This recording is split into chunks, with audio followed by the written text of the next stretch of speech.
요즘은 아들 집에서 밥 먹는 시간이 제일 긴장됩니다.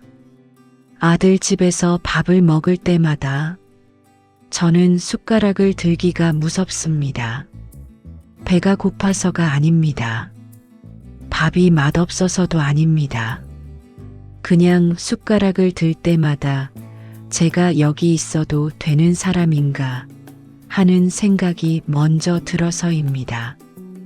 이 말이 이상하게 들릴 수도 있겠지요. 아들 집인데 아들이 모시고 사는 건데 왜 눈치를 보느냐고, 왜 숟가락 드는 것도 눈치를 보느냐고. 저도 처음엔 그랬습니다. 설마 내가 이런 날이 오겠나 싶었습니다. 아들이 장가가도 나는 당당할 거라고, 내가 그 아이를 어떻게 키웠는데 하고 생각했습니다. 그런데 막상 이렇게 살아보니 당당함이라는 게 참 빨리도 닳아지더라고요. 오늘 아침도 새벽 5시에 눈이 떠졌습니다. 나이가 드니까 잠이 없어집니다.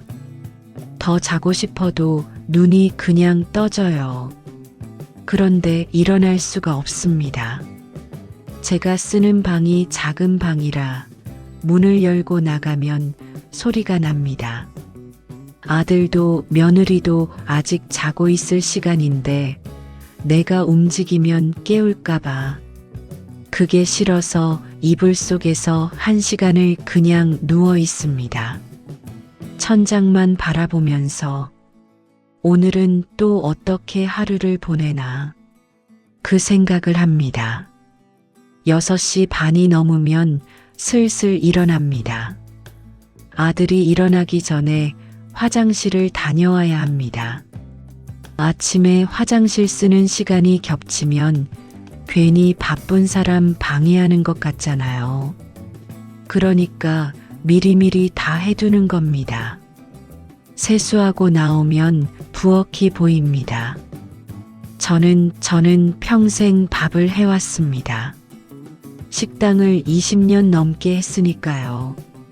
새벽에 눈 뜨면 자동으로 손이 부엌으로 갑니다. 몸이 기억하는 겁니다.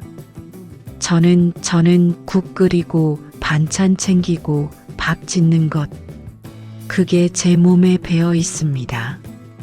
아들 출근하기 전에 따뜻한 밥 한 끼라도 해주고 싶은 마음이 듭니다. 그게 내가 할 수 있는 유일한 것 같아서. 그런데 부엌 앞에서 멈춥니다. 저번에 있었던 일이 떠오릅니다. 처음 이 집에 왔을 때 저는 당연히 밥을 해야겠다고 생각했습니다. 평생 남밥을 해줬는데 내 자식 밥 한 끼 못 해주겠나 싶었습니다. 아침 일찍 일어나서 된장국 끓이고 계란말이 하고 김치도 꺼내서 식탁 차렸습니다. 아들이 나와서 깜짝 놀라더니 환하게 웃었습니다. 그게 좋았습니다. 그때는 좋았습니다. 그런데 며느리가 나오면서 부엌을 보더니 표정이 달라졌습니다. 뭐라고 한 건 아닙니다. 그냥 표정이었습니다. 그리고 밥을 먹다가 며느리가 조용히 말했습니다. 어머님 죄송한데요. 그 앞에 죄송한데요가 붙으면 뒤에 좋은 말이 안 온다는 걸 저도 압니다. 어머님 머리카락이 국에 들어가 있어서요. 그러면서 젓가락으로 건져냈습니다. 저는 얼굴이 화끈거렸습니다. 머리카락이요. 제가 평생 식당을 하면서 위생 하나만큼은 누구보다 철저하게 했는데, 손님 음식에 머리카락 들어간 적이 없었는데, 나이가 드니까 머리가 많이 빠지긴 합니다. 그건 압니다. 그래도 그 말이 그렇게 들어올 줄은 몰랐습니다. 앞으로는 제가 할게요. 어머님은 그냥 쉬세요. 쉬세요. 그 말이 참 이상하게 들렸습니다. 좋으라고 한 말이겠지요. 그런데 저한테는 부엌에 들어오지 마세요로 들렸습니다. 그 이후로 부엌에 들어가기가 어려워졌습니다. 그래도 설거지라도 하면 되겠다 싶었습니다. 밥은 못 해줘도 뒷정리는 해드릴 수 있잖아요. 그게 제가 할 수 있는 최소한이라 생각했습니다. 다들 출근하고 나면 아침 식기들이 쌓여 있습니다. 저는 팔을 걷고 설거지를 했습니다. 이건 괜찮겠지 싶었습니다. 그날 저녁에 며느리가 들어와서 싱크대를 보더니 또 그 표정이 됐습니다. 어머님, 저 드릴 말씀이 있는데요. 또 그 시작이었습니다. 어머님이 식당을 오래 하셔서 그런 거겠지만 그릇을 한꺼번에 많이 담가서 하시면 기름이 잘 안 빠지거든요. 저는 하나씩 따로 닦는 편이라서요. 어머님이 해주신 건 감사한데 제가 다시 해야 할 것 같아서요. 식당을 오래 해서 그 말이 귀에 박혔습니다. 저는 식당을 20년 넘게 했습니다. 그런데 식당을 오래 해서 설거지를 못한다고요. 말이 안 된다는 걸 알면서도 아무 말도 못했습니다. 며느리 자기 방식이 있는 거니까, 내가 거기에 맞춰야 하는 처지니까. 아, 그래. 미안해. 그게 제가 할 수 있는 전부였습니다. 그날 밤에 방에 들어와서 한참 천장을 봤습니다. 내가 뭘 하면 되는 걸까? 밥도 하면 안 되고, 설거지도 하면 안 되고, 그럼 나는 이 집에서 뭘 해야 하는 걸까? 그냥 숨만 쉬고 있으면 되는 걸까? 배가 고픕니다. 전날 저녁을 일찍 먹었으니 당연히 고프지요. 그런데 냉장고 앞에 서면 손이 잘 안 가집니다. 뭘 꺼내 먹으면 며느리가 꺼내놓은 것을 내가 손 댄 게 되잖아요. 내가 사온 것도 아니고 내가 준비한 것도 아니니까 그냥 뭔가 물어봐야 할 것 같은 느낌이 드는 겁니다. 결국 물 한 잔 마시고 맙니다. 배고픔은 잠시 잊혀지는 것 같지만 잊혀지지 않습니다. 그냥 참는 겁니다. 아들과 며느리가 출근합니다. 현관문이 닫히는 소리가 납니다. 그 소리가 나고 나면 집안이 조용해집니다. 넓어집니다. 공간이 넓어지는 게 아니라 제가 갑자기 혼자가 된 느낌이 든다는 겁니다. 온종일 이 집에서 혼자 시간을 보내야 합니다. 부엌을 봅니다. 설거지가 조금 남아 있습니다. 며느리가 바빠서 못하고 간 것 같습니다. 저는 한참 그걸 바라봅니다. 그러다가 또 머릿속에 그 목소리가 들립니다. 식당을 오래 하셔서 기름이 잘 안 빠진다고, 다시 해야 한다고, 그릇을 그냥 둡니다. 싱크대에서 눈을 돌립니다. 이게 제가 배운 겁니다. 이 집에서 배운 것, 하고 싶어도 하지 말아야 할 것들, 손이 가도 멈춰야 할 것들, 평생 몸으로 익힌 것들이 여기선 다 틀린 방식이라는 것. 집에 혼자 있어도 편하지가 않습니다. 뭘 건드려도 안 될 것 같고, 어디 앉아 있어도 내 자리가 아닌 것 같아서 그냥 밖에 나가면 적어도 눈치는 안 봐도 되니까 공원까지는 걸어서 20분쯤 됩니다. 처음엔 이 길이 좋았습니다. 산책이라도 되니까. 그런데 매일 같은 길을 걸으면 이제 익숙해질 것도 없습니다.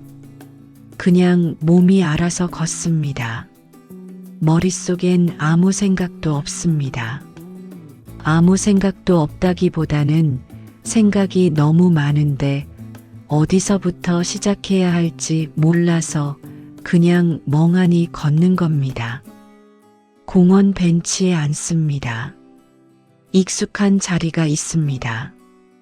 햇볕이 잘 드는 쪽, 그늘진 쪽, 비가 와도 지붕이 조금 있는 쪽, 이걸 다 알게 된 건 매일 나왔으니까요. 날마다. 오늘은 비가 조금 왔는지 벤치가 젖어 있습니다. 그냥 앉을 수가 없어서 가방에 들어있는 비닐봉지를 꺼내 깔고 앉습니다. 이게 이제 습관이 됐습니다.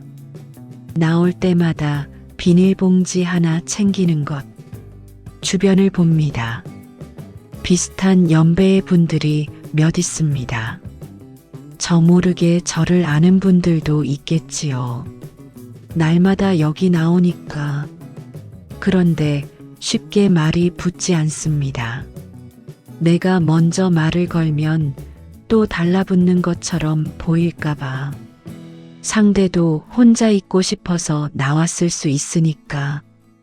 그래서 그냥 보기만 합니다. 비둘기가 옵니다. 발 앞에까지 옵니다. 오늘은 줄 게 없다. 미안하다. 마음속으로 말하고 발을 살짝 움직입니다. 비둘기가 날아갑니다. 폰을 꺼냅니다. 연락처를 엽니다. 이름들을 스크롤합니다. 예전엔 이름이 많았습니다. 학교 동창, 직장 동료, 동네 친구, 교회 자매. 이름들이 빼곡했는데 이제는 번호를 눌러볼 엄두가 나질 않는 이름들이 대부분입니다. 김영숙, 3년 전에 갔습니다. 위암이었습니다. 박순자, 뇌졸중으로 반신불수가 됐다고 했는데 그 이후로 연락이 끊겼습니다. 이정희, 자식들 따라 부산으로 내려갔습니다. 처음엔 명절에 문자도 오고 했는데 언제부턴가 그것도 없어졌습니다. 손을 움직여 다시 위로 올립니다. 전화해 볼 수 있는 이름. 지금 전화해도 받을 것 같은 이름. 목소리 들으면 반가울 것 같은 이름. 1명, 2명, 3명이 안 됩니다. 그마저도 지금 전화하면 뭐라고 할까 할 말도 없는데 그냥 심심해서 전화한다고 하면 이상하지 않을까 하는 생각에 폰을 다시 넣습니다. 연락처를 닫습니다. 시간이 얼마나 지났나 봅니다. 11시 20분. 점심까지 아직 1시간 반이 남았습니다. 비가 내리기 시작합니다. 우산이 없습니다. 오늘 나올 때 하늘이 그렇게까지 흐리지 않아서 그냥 나왔습니다. 공원 지붕 아래로 몸을 피합니다. 지붕이 작아서 비를 다 막아주지는 않습니다. 바람이 불면 빗물이 들이칩니다. 어디 들어가야겠습니다. 주민센터가 가깝습니다. 걸어서 5분이면 됩니다. 거기 가면 의자가 있고 따뜻합니다. 예전에도 몇 번 갔었습니다. 볼 일도 없는데 가는 거라 직원들 눈치가 보이긴 하지만 비가 오는데 어쩔 수 없지요. 주민센터 안으로 들어갑니다. 번호표 뽑는 기계가 있는데 볼 일이 없으니 번호표를 뽑을 수 없습니다. 그냥 구석 의자에 가만히 앉습니다. 직원들이 바쁘게 움직입니다. 민원인들이 왔다 갔다 합니다. 저는 그냥 앉아 있습니다. 벽에 공고문이 붙어 있습니다. 복지관 프로그램 안내, 경로당 소식, 건강검진 일정. 읽을 게 있다는 게 다행입니다. 천천히, 아주 천천히 읽습니다. 이미 한 번 읽은 것도 다시 읽습니다. 시간을 보내야 하니까 노인정은 가보기도 했습니다. 처음엔 갈 수 있을 것 같았습니다. 나이 드신 분들이 많이 계시고 화투도 치고 이야기도 나누시는 것 같으니까. 그런데 막상 들어가면 이미 다 아는 사람들끼리의 공간이라는 게 느껴집니다. 오래된 무리 속에 새로 끼어드는 건 나이가 몇이든 어렵습니다. 몇 번 가보다가 어색해서 그만뒀습니다. 결국 갈 곳이 없습니다. 점심시간이 지나고 오후가 됩니다. 비가 그치면 다시 공원으로 갑니다. 또 벤치에 앉습니다. 비닐봉지를 또 깝니다. 오늘 하루가 이렇게 갑니다. 며느리가 불편해진 게 언제부터냐고 스스로에게 물어본 적 있습니다. 처음부터 그런 건 아니었습니다. 처음 몇 달은 괜찮았습니다. 아들도 자주 말을 걸었고 며느리도 이것저것 챙겨줬습니다. 새로운 환경에 적응하는 중이니 다들 조금씩 노력했겠지요. 그게 언제부터인지 모르게 조금씩 달라졌습니다. 뭐가 달라졌다고 콕 집어 말하기 어렵습니다. 아들이 나한테 소리를 지른 것도 아니고 며느리가 막말을 한 것도 아닙니다. 그냥 공기가 달라진 겁니다. 밥상 앞에서 이야기가 줄었습니다. 내가 뭔가를 물어보면 짧게 대답하고 폰을 받습니다. 그리고 그 머리카락 일이 있고 나서부터 확실히 달라졌습니다. 이 집에서는 제 손이 필요가 없습니다. 아니, 필요가 없는 게 아니라 제 손이 여기서는 틀린 손이 된 겁니다. 말 한마디 안 해도 느껴지는 게 있잖아요. 그냥 순서가 그렇게 된 건데도 제가 얼른 물러서게 됩니다. 내가 이거 해도 되나? 그 생각을 하게 되는 겁니다.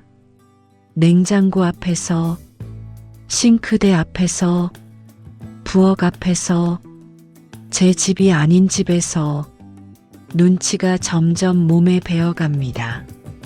존재 자체가 조심스러워집니다. 숨을 크게 쉬는 것도 조심스럽습니다. 제가 여기 있다는 걸 너무 티내면 안 될 것 같은 느낌이 듭니다. 예전엔 이렇지 않았습니다. 제가 40일 때, 50일 때 저도 당당했습니다. 식당을 했습니다. 20년 넘게 새벽 5시에 일어나서 육수 내고 재료 손질하고 점심 장사, 저녁 장사 다 하고 자정 넘어서야 불 껐습니다.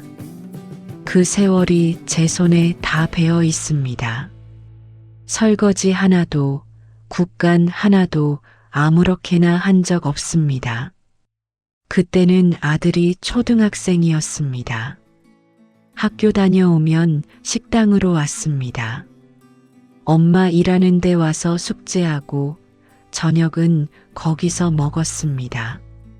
손님 없는 시간에 아들 옆에 앉아서 숙제 봐주고 그러다 손님 오면 또 일어나고 그런 날들이었습니다.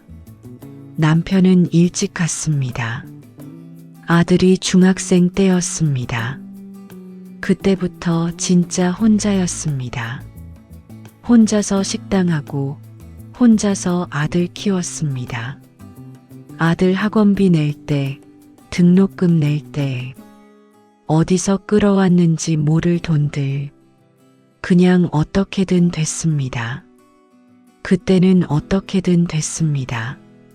식당을 닫은 건 무릎이 더 이상 안 된다고 해서였습니다. 20년 넘게 하루 종일 서 있으니 무릎이 나만하질 않았습니다. 의사가 더 이상은 무리라고 했습니다. 사실 그 전부터 몸이 말했는데 참고 버텼던 겁니다. 식당을 닫으니까 하루가 달라졌습니다. 갈 곳이 없어집니다. 새벽에 눈 뜨면 몸이 자동으로 일어나는데 갈 곳이 없습니다. 그 허전함을 뭐라고 설명해야 할지 모르겠습니다. 아들이 서울로 갔습니다. 취직이 서울로 됐습니다. 좋은 회사였습니다. 자랑스러웠습니다. 짐을 싸는 아들을 보면서 잘 됐다고 했습니다. 웃으면서 잘 가라고 했습니다. 그런데 그날 밤에 혼자 앉아서 울었습니다. 기쁜데 눈물이 났습니다. 아들이 드디어 자기 길을 가는 게 기쁜데 이제 이 집에 아들이 없다는 게 이상하게 허했습니다. 그때만 해도 친구들이 있었습니다. 동네에 아는 얼굴들이 있었고 때로는 커피 한잔 하는 사람도 있었습니다. 아들이 없어도 제 세상이 있었습니다. 65이 넘어가면서 달라졌습니다. 무릎이 더 나빠졌습니다. 오래 걷는 것도 힘들어졌습니다. 몸이 예전 같지 않으니까 움직임이 줄어들고, 움직임이 줄어드니까 나가는 일이 줄어들고, 나가는 일이 줄어드니까 사람 만나는 일이 줄어들었습니다. 그 즈음 친구들이 하나둘 소식이 들렸습니다. 누가 입원했다. 누가 많이 안 좋다. 누가 갔다. 처음엔 문병도 가고 연락도 했습니다. 그러다 보면 내 주변 사람들이 하나씩 사라지는 게 느껴집니다. 전화번호부가 비어가는 게 느껴집니다. 70이 되던 해에 저는 정말 혼자가 됐습니다. 전화가 울리지 않는 날이 많아졌습니다. 며칠 동안 연락 한 통 안 오는 날이 생겼습니다. 그게 처음엔 이상하더니 나중엔 그냥 그런가 보다 하게 됩니다. 그게 더 무섭습니다. 외로움에 익숙해지는 것. 아들이 같이 살자고 했습니다. 혼자 사는 어머니가 걱정된다고 며느리도 같이 말했습니다. 그 자리에서는 감사했습니다. 진심으로. 저는 자식한테 원망하는 마음이 없습니다. 이 말이 거짓말처럼 들릴 수 있겠지만 진짜입니다. 아들이 나쁜 아이가 아닙니다. 며느리도 나쁜 사람이 아닙니다. 다들 살기 바쁘고 자기 생활이 있습니다. 내가 거기에 끼어든 겁니다. 그런데 그게 더 슬픕니다. 나쁜 놈이 있으면 미워하면 되는데 미워할 사람이 없습니다. 아들이 밉지 않습니다. 며느리가 밉지 않습니다. 그냥 이 상황이 이렇게 됐을 뿐입니다. 내가 늙었고 내 무릎이 망가졌고 내 친구들이 먼저 갔고 의지할 곳은 자식밖에 없고 그 자식은 살기 바쁘고 그게 다입니다. 원망할 곳이 없는 슬픔이라는 게 있습니다. 저는 요즘 그게 뭔지 압니다. 그리고 또 한 가지. 20년 넘게 식당을 하면서 저는 남의 밥을 해줬습니다. 모르는 사람들 밥을. 새벽부터 일어나서 손이 트도록 재료 씻고 뜨거운 불 앞에서 그게 제 삶이었습니다. 그게 제가 가진 것의 전부였습니다. 그런데 지금 저는 내 아들 밥 한 끼 해줄 수가 없습니다. 해줄 수 있는데 못하는 겁니다. 그게 참 이상하게 마음에 걸립니다. 통장을 본 게 언제인지 기억도 잘 나지 않습니다. 식당 정리하고 나서 남편 먼저 떠나보내고 나서 남은 게 얼마 안 됩니다. 얼마 안 된다는 말이 무서운 건 그게 정말 얼마 안 되기 때문입니다. 통장에 있는 돈으로 몇 달이나 살 수 있을까? 그 계산을 하지 않으려고 노력합니다. 하지만 가끔 생각이 납니다. 내가 만약 아들 집에 있지 않고 혼자 방 하나 얻어 살면 이 돈이 얼마나 갈까? 1년, 아니면 2년, 그 이후엔. 그래서 아들 집에 있는 겁니다. 형편이 안 됩니다. 떳떳하게 나가서 혼자 살 형편이 되면 진작에 나갔을 겁니다. 나가고 싶습니다. 차라리 혼자 좁은 방에서 살면 마음은 편할 것 같습니다. 눈치 안 봐도 되고 냉장고도 마음대로 열고 하고 싶은 대로 밥도 하고 설거지도 내 방식대로 하고 그런데 갈 곳이 없습니다. 이게 제가 여기 있는 이유입니다. 이 집을 나가면 갈 곳이 없으니까. 오늘 저녁도 늦게 들어왔습니다. 아들 퇴근 시간 이후까지 밖에 있었습니다. 왜 그러는지 저도 압니다. 일찍 들어가면 같이 저녁을 먹어야 하고 같이 앉아 있어야 하고 그 어색한 시간이 저도 힘들고 저들도 힘들 것 같아서 늦게 들어가면 다들 각자 방에 들어갔을 때니까 그냥 조용히 들어가서 조용히 씻고 조용히 누우면 되니까 아파트 입구에 섰습니다. 불이 켜져 있습니다. 거실 불이 보입니다. 아직 자지 않은 겁니다.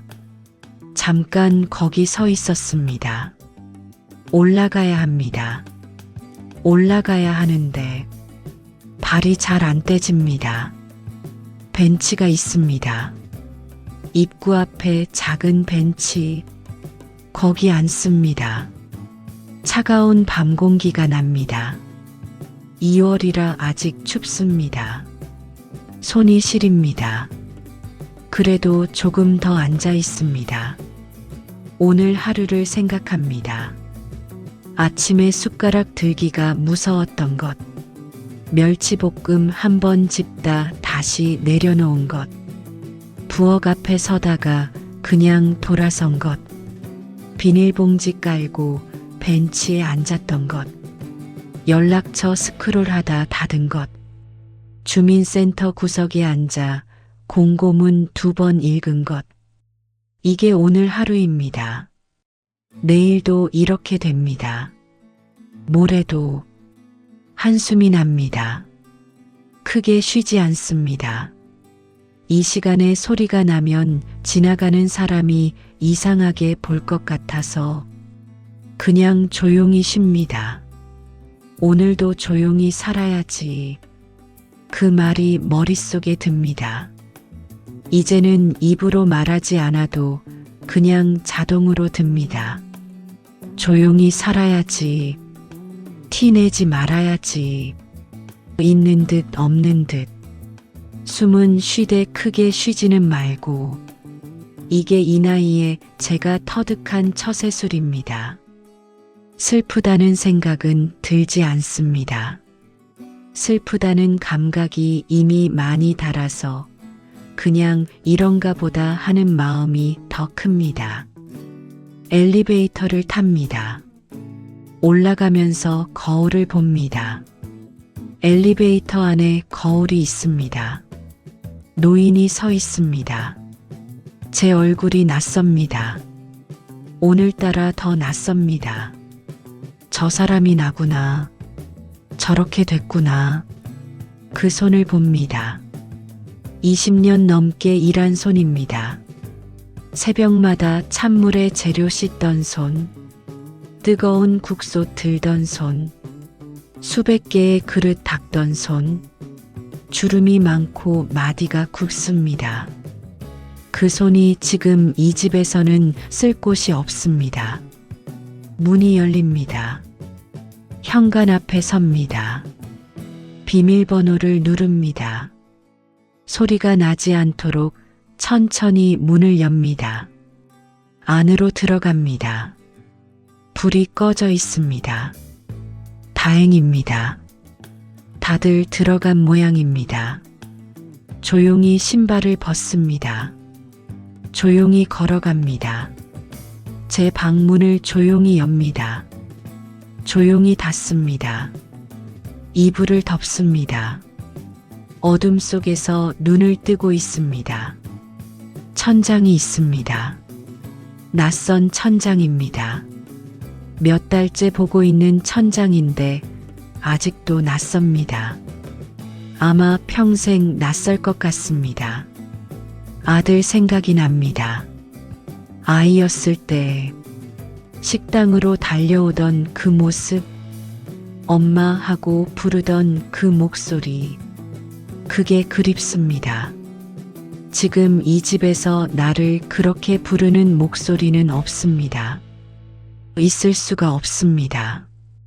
그 아이는 어른이 됐고 나는 늙었고 그게 삶이겠지요.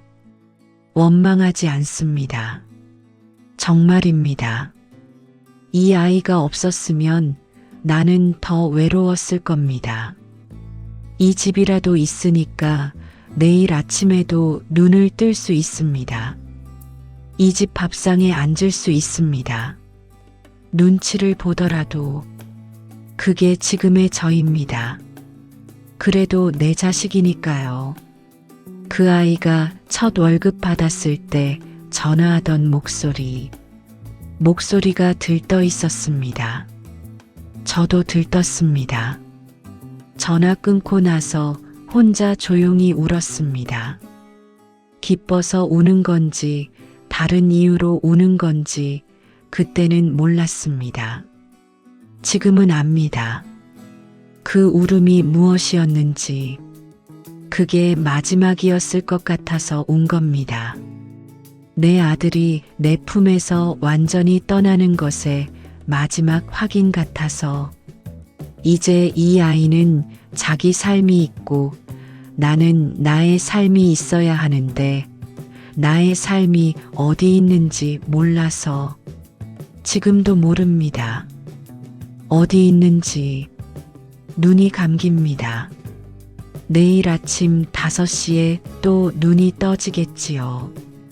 또 이불 속에 1시간을 있겠지요. 또 물 한 잔 마시겠지요. 또 부엌 앞에 서다가 그냥 돌아서겠지요. 또 공원에 가겠지요. 또 비닐봉지를 챙기겠지요. 그게 내일입니다. 그게 모레입니다. 그리고 아마도 그게 남은 날들입니다. 나이 들어 밥 한 끼가 이렇게 조심스러울 줄은 몰랐습니다.